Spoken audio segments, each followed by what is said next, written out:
7 ದಿನಗಳ ಕಾಲ ರಾಷ್ಟ್ರೀಯ ಶೋಕಾಚರಣೆ ಎಲ್ಲಾ ರಾಜ್ಯಗಳಿಗೆ ಗೃಹ ಸಚಿವಾಲಯದಿಂದ ಪತ್ರ ಕೂಡ ರವಾನೆ ಆಗಿದೆ. 7 ದಿನಗಳ ಕಾಲ ಶೋಕಾಚರಣೆ ಜನವರಿ 1ನೇ ತಾರೀಕಿನವರೆಗೆ ಶೋಕಾಚರಣೆ ಆಚರಿಸುವಂತೆ ಸೂಚನೆ. ವಿದೇಶದಲ್ಲಿರುವಂತಹ ಭಾರತೀಯ ರಾಯಭಾರಕ್ಕೂ ಕೂಡ ಈ ಸೂಚನೆಯನ್ನು ನೀಡಲಾಗಿದೆ. ಗೃಹ ಸಚಿವಾಲಯದಿಂದ ಪತ್ರ ಬಂದಿರೋದು ಇಂದಿನ ಎಲ್ಲಾ ಕೇಂದ್ರ ಸರ್ಕಾರಿ ಕಾರ್ಯಕ್ರಮಗಳು ಕೂಡ ರದ್ದು ಮಾಡಲಾಗಿದೆ. 7 ದಿನಗಳ ಕಾಲ ರಾಷ್ಟ್ರೀಯ ಶೋಕಾಚರಣೆ ಬಹುಶಃ ಮಾಲ್ತೇಶ್ ಹೇಳಿದಾಗೆ ಮೇ ಬಿ ಖಾಸಗಿ ಕಾರ್ಯಕ್ರಮಗಳಿಗೆ ಅಷ್ಟು ಇದು ಎಫೆಕ್ಟ್ ಆಗುತ್ತೆ ಅನ್ನೋದು ಕಾದು ನೋಡಬೇಕು. ಇಯರ್ ಎಂಡ್ ಆಗಿರೋದ್ರಿಂದ ಈಗ ಕೇರಳದಲ್ಲಿ ನಾವು ದೃಶ್ಯವನ್ನು ನೋಡ್ತಾ ಇದ್ದೀವಿ. ಈಗ ರಾಷ್ಟ್ರಧ್ವಜವನ್ನು ಏನು ಅರ್ಧಕ್ಕೆ ಹಾರಿಸುವಂಥದ್ದೇನಿದೆ, ಇದು ಶೋಕಾಚರಣೆಯ ಸಂದರ್ಭದಲ್ಲಿ ನಾವು ನೋಡುವಂಥ ದೃಶ್ಯಗಳು. ಅಗಲಿದಂಥ ಮಾಜಿ ಪ್ರಧಾನಿ ಮನಮೋಹನ್ ಸಿಂಗ್ ಅವರಿಗೆ ಗೌರವಾರ್ಥವಾಗಿ ಇವತ್ತು ಒಟ್ಟು 7 ದಿನ ಶೋಕಾಚರಣೆ ಇದೆ.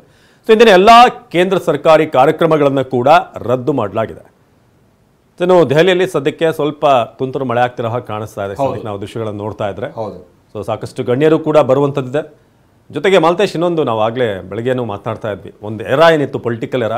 ಆದರೆ 2 ನಾಯಕರನ್ನ ಎಸ್.ಎಂ. ಕೃಷ್ಣ, ಇನ್ನೊಂದು ಕಡೆ ಮನಮೋಹನ್ ಸಿಂಗ್, ಆ ಒಂದು ಏಜ್ ಕೂಡ 90+ ಇಬ್ರು ಕೂಡ, ಇಬ್ರು ಹತ್ತತ್ರ 92 ವರ್ಷ. ಹೌದು, ನಾವು ಬಾಲ್ಯದಲ್ಲಿ ರಾಜಕೀಯವನ್ನು ಫಾಲೋ ಮಾಡ್ಕೊಂಡ್ ಬಂದ್ವಲ್ಲ, ಮೇ ಬಿ ಆಗ ಇದ್ದಂಥ ಪ್ರಾಮಿನೆಂಟ್ ಲೀಡರ್ಗಳಿವರು ಇವರೆಲ್ಲರೂ ಕೂಡ. ಹೌದು. ನಾವೀಗ ನೋಡ್ತಾ ಇದ್ದೀವಿ 7 ದಿನಗಳ ಕಾಲ ರಾಷ್ಟ್ರೀಯ ಶೋಕಾಚರಣೆ ಘೋಷಣೆ ಮಾಡಲಾಗಿದೆ. ಸಾಕಷ್ಟು ಗಣ್ಯರು ಕೂಡ ಸಂತಾಪ ಸೂಚಿಸ್ತಾ ಇದ್ದಾರೆ. ನಾವೀಗ ದೃಶ್ಯದಲ್ಲಿ ನೋಡ್ತಿರೋ ಹಾಗೆ ಕೇರಳದಲ್ಲಿ ಈಗ ನಾವು ನೋಡ್ತಿರೋ ಹಾಗೆ ರಾಷ್ಟ್ರಧ್ವಜವನ್ನು ಅರ್ಧಕ್ಕೆ ಹಾರಿಸಲಾಗಿದೆ. ಹೀಗೆ ಮುಂದಿನ 7 ದಿನಗಳ ಕಾಲ ಜನವರಿ 1ನೇ ತಾರೀಕಿನವರೆಗೆ ಶೋಕಾಚರಣೆ ಇರುತ್ತೆ. ಆದರೆ ಇದು ಯಾವ್ಯಾವ ಕಾರ್ಯಕ್ರಮಗಳಿಗೆ ಅನ್ನೋದ್ರ ಬಗ್ಗೆ ಕೂಡ ನಿಮಗೆ ತಿಳಿಸ್ತಾ ಹೋಗ್ತೀವಿ. ಸದ್ಯಕ್ಕೆ ಕೇಂದ್ರ ಸರ್ಕಾರದ ಕಾರ್ಯಕ್ರಮಗಳಿರ್ಬೋದು, ರಾಜ್ಯ ಸರ್ಕಾರದ ಕಾರ್ಯಕ್ರಮಗಳು, ಅದರಲ್ಲೂ ಬೆಳಗಾವಿಲಂತೂ ಒಂದಷ್ಟು ಇವು ಶತಮಾನೋತ್ಸವದ ಸಿದ್ಧತೆಯಲ್ಲಿದ್ದರೂ ಎಲ್ಲವೂ ನೆನ್ನೆದಾಗಿತ್ತು. ಇವತ್ತು ಕೂಡ ಅದು ಮುಂದುವರಿಬೇಕಾಗಿತ್ತು, ಆದರೆ ಅದನ್ನು ಈಗ ರದ್ದುಗೊಳಿಸಲಾಗಿದೆ. ಕೇರಳದಲ್ಲಿ ಸಂತಾಪ ಸೂಚಿಸ್ತಿರುವಂಥ ದೃಶ್ಯ ಇದು.